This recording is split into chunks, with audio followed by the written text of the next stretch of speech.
From Illinois Public Media News, this is 217 Today. I'm Kimberly Schofield. It's Monday, July 29th. Coming up, we'll learn about how Sean Grayson continued to work at police departments in central Illinois in a joint investigation between IPM News and the Invisible Institute. That story in just a few minutes, but first, these headlines.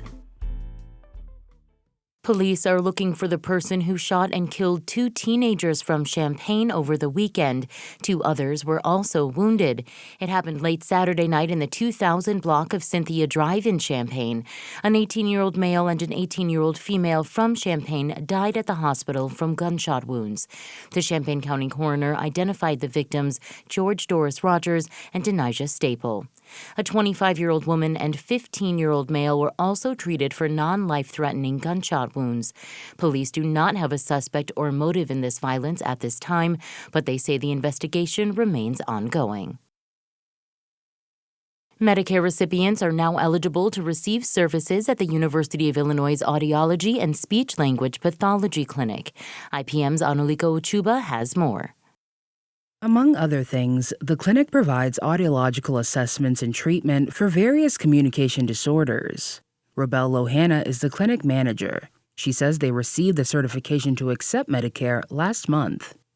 We can now serve a broader segment of our population, particularly the elderly and those with disabilities, ensuring that everyone has access to the medical care they need. Lohana says students in the teaching clinic will also benefit from the change. They will learn more by interacting with a wider variety of patients with different medical conditions. I'm Anuliko Uchuba, IPM News.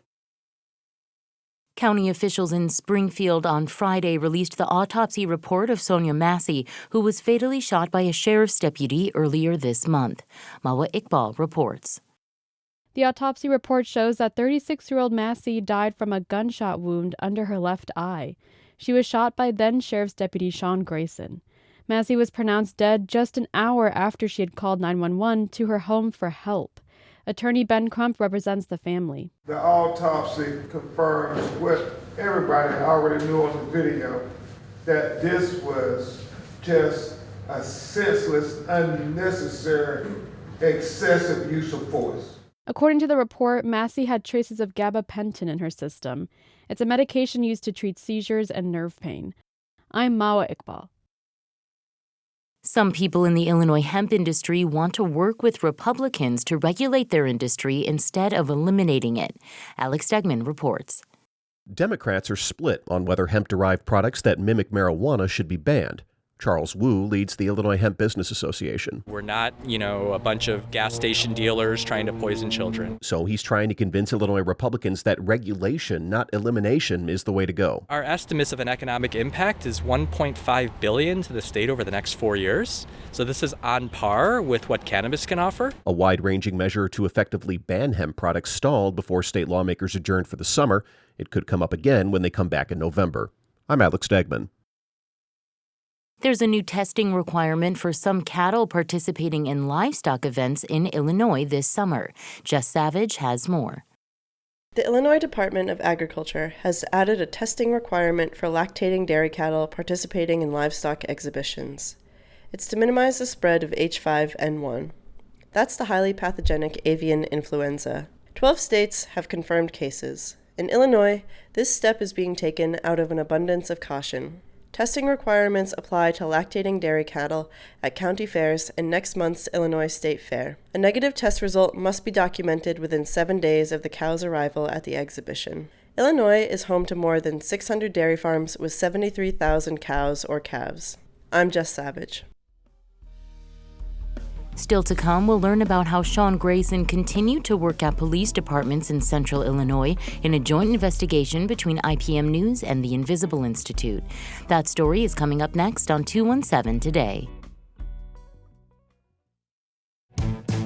From Carbondale to Chicago, the 21st Show takes you across Illinois to bring you the latest news, politics, and culture from every part of our state. I'm Brian Mackey, inviting you to join the conversation by leaving us a voicemail at 217-300-2121 or find other ways to connect on our website, 21stshow.org. Then join us every weekday on The 21st Show.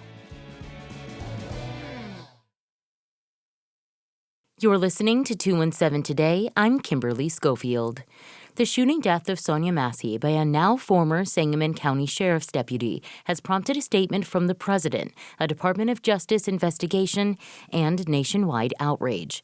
But as Farah Anderson reports for IPM News and the Invisible Institute, this wasn't the first issue former Deputy Sean Grayson has had.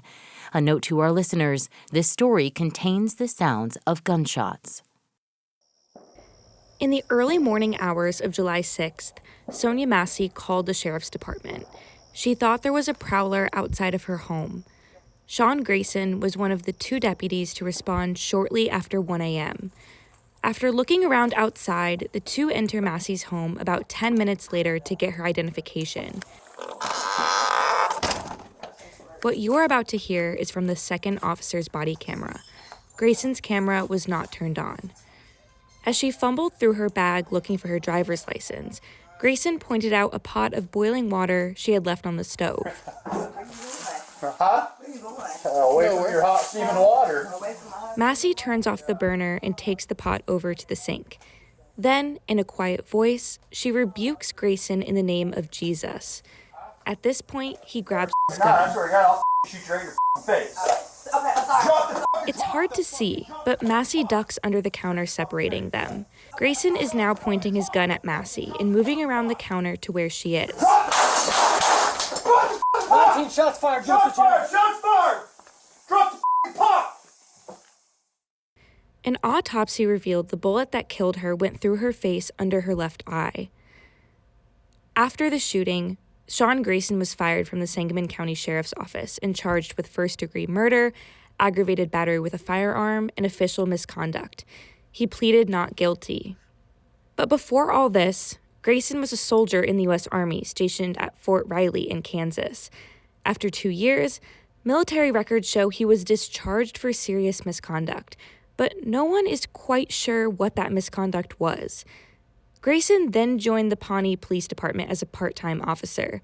From there, he went to the Kincaid Police Department, but left after less than a year after refusing to live within the 10-mile radius the village required. Mike Lawrence, a member of Kincaid's Board of Trustees, says he didn't have a good feeling about Grayson. I thought he was a loose cannon. The way he came off was very arrogant, cocky. He got a job in Verdon, but also left less than a year after he started. Then he got his first full-time position at the Auburn Police Department in 2021. Less than a year later, he joined the Logan County Sheriff's Office. According to his application, he started having issues with alcohol when he was in the military. In an email sent to the sheriff after he was hired, Grayson explained he received his first DUI in 2015 when he was 21, while on leave following his grandfather's death. He got a second one a year later, after he was pulled over while driving himself and a friend home from a bar. The first sign of trouble in his job came just a few months later. While on patrol, Grayson initiated a high-speed chase with a woman he says crouched down in the driver's seat after seeing him and allegedly rolling a stop sign. The chase allegedly reached speeds over 110 miles per hour before ending when Grayson struck a deer. In an interview about the chase, Logan County Chief Deputy Nathan Miller told Grayson he was also aware of the issues with arrests he had made while at previous departments, including his accuracy and honesty in writing reports. 7 months on, how are you still employed by us? I don't know. Sean, do you understand what I am saying? Yes, I do, sir. Miller continued to drill Grayson on how his bad policing led the state's attorney to drop many cases he was involved in. A good state's attorney protects bad case law. And I don't want you to take offense to this. They dropped your cases because of what I'm looking at right here. But this wasn't Grayson's only issue at Logan County. At least 2 other people complained.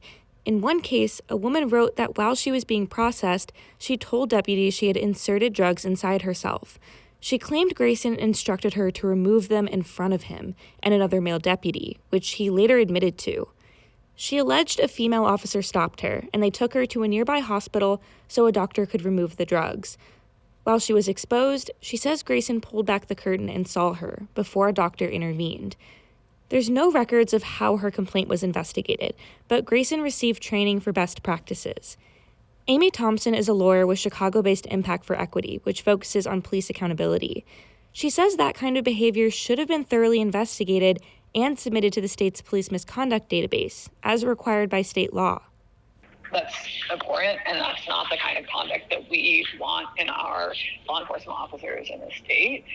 And the fact that there doesn't appear to be a thorough investigation, there doesn't appear to be any flags that were raised with the state is very concerning.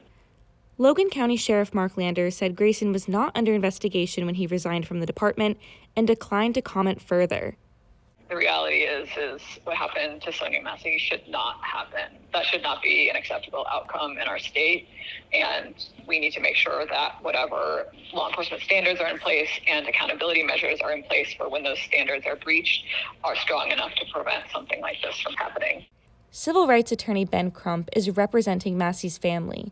He's also represented many high-profile cases of police brutality, from Trayvon Martin to Breonna Taylor to George Floyd. The news of Grayson's military discharge was not known to him, but in an interview with IPM, he said his misconduct in the military and at the other departments should have stopped his policing career.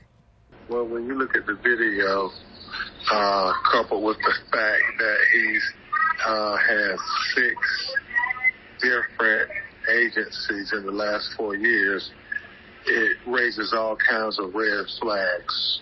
So we're not surprised by this. What we don't know is why he had a job at the Sheriff's Department in the first place. In a statement, Sangamon County Sheriff's Office spokesperson Jeff Wilhite said their office was not provided any such information from any of Grayson's former employers, nor from any crediting agency. The Invisible Institute is still waiting on requests for more of Sean Grayson's misconduct records from his previous jobs. Reporting for IPM News and the Invisible Institute, I'm Farrah Anderson.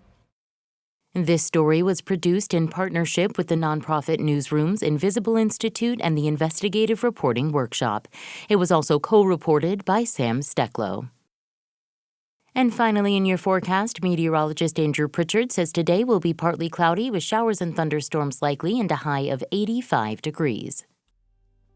That's it for today. 2 in 7 Today is produced by Stephanie Mosqueda. Reporting today contributed by Anuliko Ochuba, Mawa Iqbal, Alex Degman, Jess Savage, and Farrah Anderson. Music by the Kilbourne Alley Blues Band. Reginald Hardwick is our news director. I'm Kimberly Schofield. 2 in 7 Today is a production of Illinois Public Media. Thanks for listening, stay safe, and we'll talk to you again tomorrow.